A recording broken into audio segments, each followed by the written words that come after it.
The December wind cut through my thin jacket as I stood on the doorstep of the Mason family estate, watching my mother-in-law's perfectly manicured hand wave goodbye before she slammed the heavy oak door in my face. I placed one hand protectively over my growing belly, trying to process how quickly everything had fallen apart. My name is Emma Chen, and at 28 years old, I found myself pregnant, alone, and locked out of what had been my home for the past 3 years. But Victoria Mason had no idea what she'd just done, or who she was really dealing with. "You'll thank me for this later, James," I heard her say through the door to my husband. "She was never good enough for you. No connections, no family money, just some scholarship girl who got lucky." I waited for James to defend me, to say something. Anything.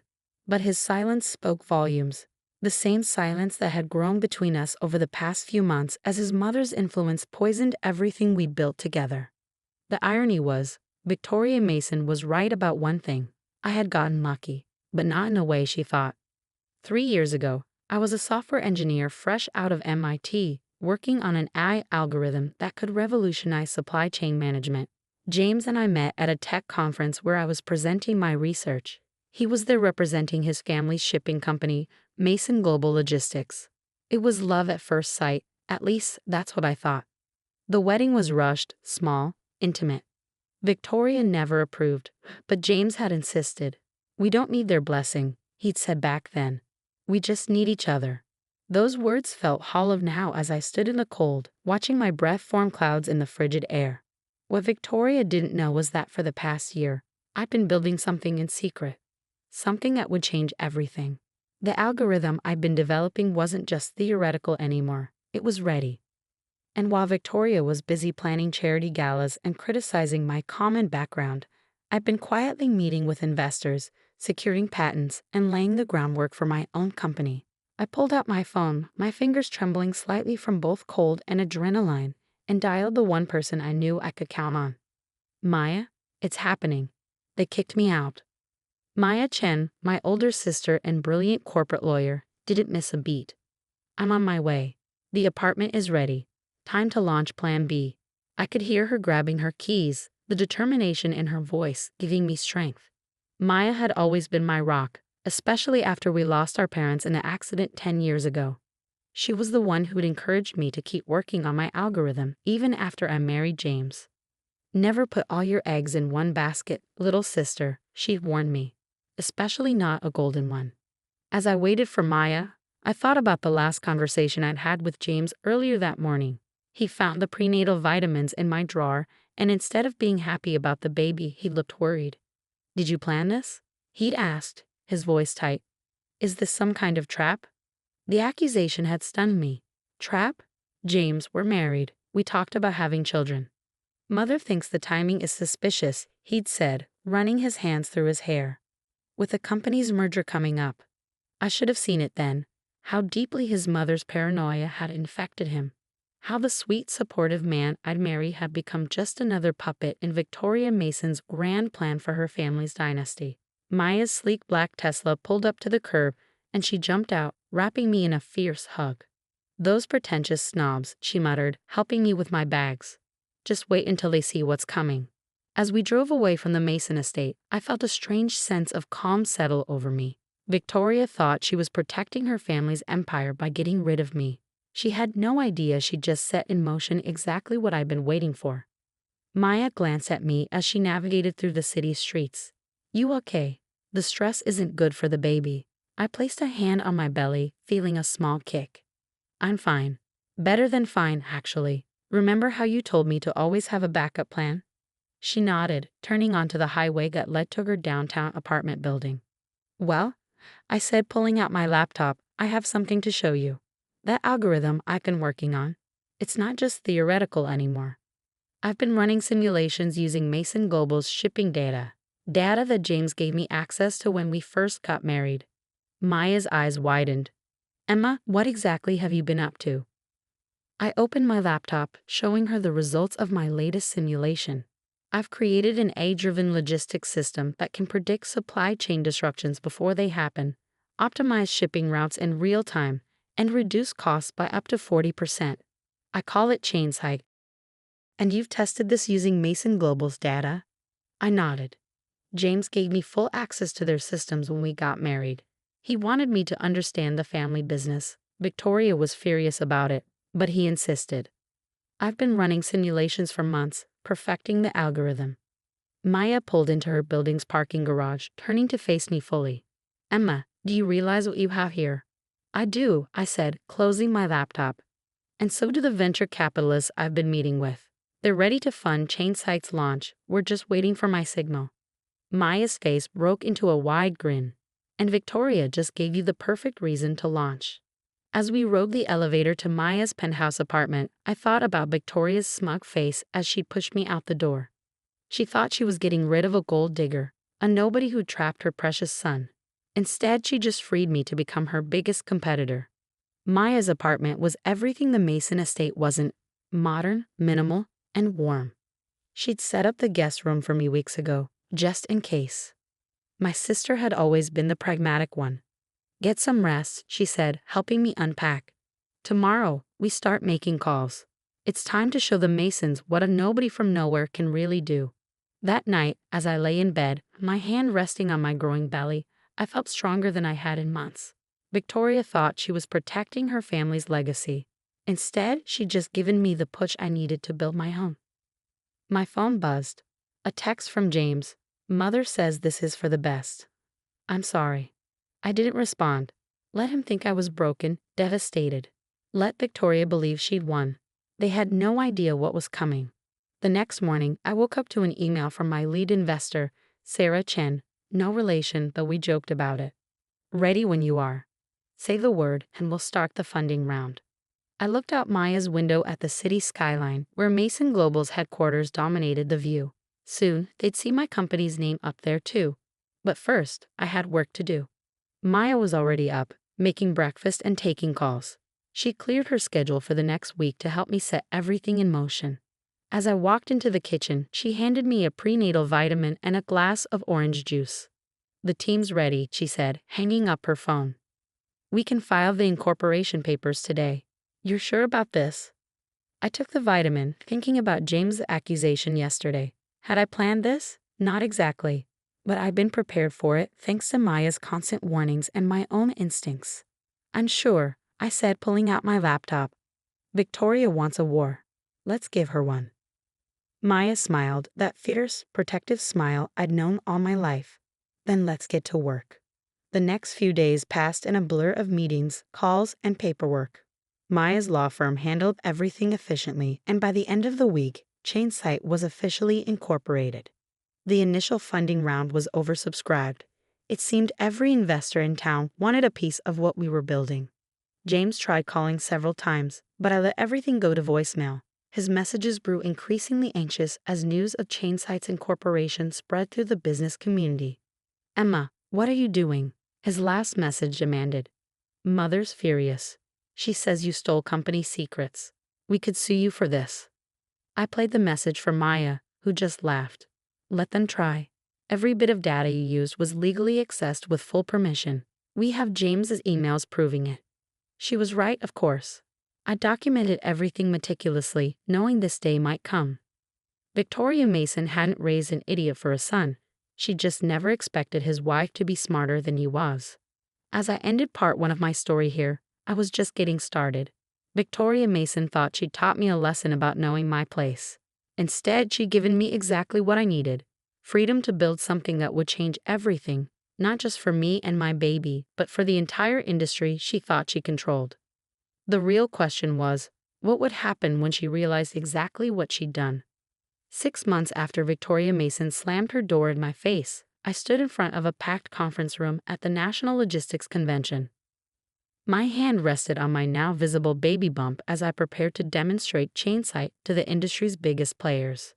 The irony wasn't lost on me that Mason Global's leadership team sat in the front row, Victoria and James among them. Victoria's face was set in its usual mask of cold disdain, but I could see the tension in her jaw. James just looked pale. Ladies and gentlemen, I began, my voice steady despite the flutter of movement in my belly. What you're about to see will revolutionize how we think about supply chain management. As I launched into the demonstration, showing real-time optimization of shipping routes and predictive analytics that could save companies millions. I watched Victoria's expression shift from dismissive to concerned. By the time I showed the cost-saving projections, she was gripping her armrests so tightly her knuckles had turned white. The past 6 months had been intense. Maya and I had worked around the clock, building the company from her penthouse apartment. Our team grew quickly, brilliant engineers and developers who believed in the vision. The pregnancy hadn't been easy, but every kick from my baby felt like a reminder of why I was doing this. Victoria had tried everything to stop us. First came the cease and desist letters, claiming I'd stolen proprietary information. Maya's legal team shut that down quickly, producing documentation of every permission James had given me to access their systems. Then came the whisper campaign. Rumors about my character, my background, suggestions that I was unstable. But Victoria had underestimated how much the industry was ready for change. Chainsight's early trials with smaller shipping companies had produced results that couldn't be ignored.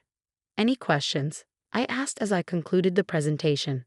The room erupted with raised hands, but Victoria was already on her feet. "This is nothing but smoke and mirrors," she announced, her voice sharp. "Ms. Chen claims her system can reduce costs by 40%, but where's the proof? Mason Global has been in this industry for generations. We know what's possible and what isn't." I smiled, having anticipated this moment. "Excellent question, Mrs. Mason. Perhaps your son can help answer it, since he's seen the system in action." All eyes turned to James, who looked like he wanted to disappear. He knew exactly what I was referring to. The trial runs I'd done using Mason Global's data, the ones he'd enthusiastically approved before his mother poisoned everything. I don't know what you're talking about," he stammered, but his face betrayed him. "Really?" I pulled up a series of emails on the screen behind me. "Because according to these messages, you were quite impressed with the initial results. In fact, you called them revolutionary and suggested implementing them company-wide." Victoria's face turned scarlet. The emails were damning, not just for their content, but because they proved every accusation she'd made about me stealing company secrets was false. James had been my biggest supporter, right up until she turned him against me. After the presentation, investors swarmed around me. Maya handled most of them, her legal expertise proving invaluable as we fielded partnership offers and investment proposals.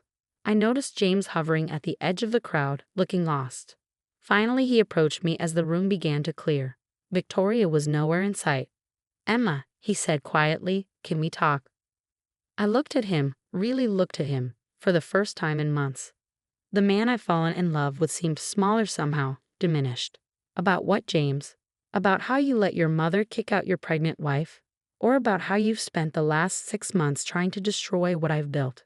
He flinched. "I didn't know about the baby, about any of it." Mother said. "That's the problem." I cut him off. Mother said, "Mother thinks, Mother knows best. When was the last time you thought for yourself?" "The company's stock dropped 15% after your presentation," he said, changing tactics. Mother's furious. "The board is asking questions. Maybe we could work something out." I laughed, though there was no humor in it. "Now you want to work something out? After everything?" "You're still my wife," he said, reaching for my hand. I pulled away. "Actually, I'm not. The divorce papers were delivered to your office this morning. Maya's firm handled everything. You should read them carefully, especially the part about the baby." His face fell. "Emma, please. That's my child, too." "Yes," I agreed, "and you'll have visitation rights once they're born. But you lost the right to be their father the day you chose your mother over your family." Maya appeared at my elbow, right on cue. "Everything okay here?" James stepped back, his shoulders slumping. I'm sorry, Emma, for everything." "I'm not," I said honestly. "Everything that happened led me here. Chainsight is already revolutionizing the industry, and we're just getting started. So thank your mother for me, James. She gave me exactly what I needed, freedom." As he walked away, Maya squeezed my arm. "You okay?" I nodded, watching James disappear into the crowd. "Better than okay. Did you see the partnership offers we got today? 6 major shipping companies want to implement Chainsight immediately," Maya confirmed. "And that's just the beginning. Victoria's worst nightmare is coming true. You're not just competing with Mason Global. You're going to surpass them." 2 weeks later, I sat in my new office reviewing the latest performance reports. Chainsight was growing faster than even our most optimistic projections had predicted. Companies were switching to our system in droves, drawn by the cost savings and efficiency improvements. Mason Global's stock had continued to fall as investors questioned their ability to compete in the changing landscape. I'd heard through industry gossip that Victoria had been forced to step down from the board, though she was fighting it every step of the way. A knock at my door interrupted my thoughts. Maya entered, waving a tablet. "You need to see this," she said, pulling up a news article. The headline made me catch my breath. Mason Global Logistics announces major restructuring. CEO James Mason steps down. "He's leaving the company?" I asked, scanning the article. Maya nodded. Word is he's starting his own venture, something about embracing innovation and new directions in logistics. I sat back, absently rubbing my belly where the baby was kicking. His mother must be beside herself. "Oh, she is," Maya grinned. "But that's not all. Look at the last paragraph." I read it and felt a strange mix of emotions. In a surprising move, James Mason has expressed interest in potential collaborations with emerging industry leaders, specifically citing Chainsight's revolutionary approach to supply chain management. "What do you think?" Maya asked. "Should we hear him out?" I thought about it, remembering the man I've fallen in love with, the one who'd been excited about innovation before his mother's influence took over. Maybe, free from Victoria's control, that man still existed somewhere. Set up a meeting, I decided. But make it clear, this is business, nothing more. If he wants to work with Chainsight, he'll need to prove himself just like anyone else. Maya nodded, understanding perfectly. And Victoria? I smiled, thinking of my former mother-in-law and her grand plans for her family's legacy. She can watch from the sidelines as everything she tried to protect gets transformed by the nobody from nowhere she threw out in the cold. The baby kicked again, stronger this time, and I placed both hands on my belly. In 2 months, I'd be a mother myself. But unlike Victoria, I would teach my child that true legacy isn't about maintaining control. It's about having the courage to create something new. Victoria had thought she was protecting her son's inheritance when she kicked me out that cold December day. Instead, she triggered a revolution in the industry she thought she controlled, led by the very person she underestimated most. As I looked out my office window at the city skyline, where the Chainsight logo now shone as brightly as Mason Global's, I couldn't help but smile. Sometimes the best revenge isn't about getting even.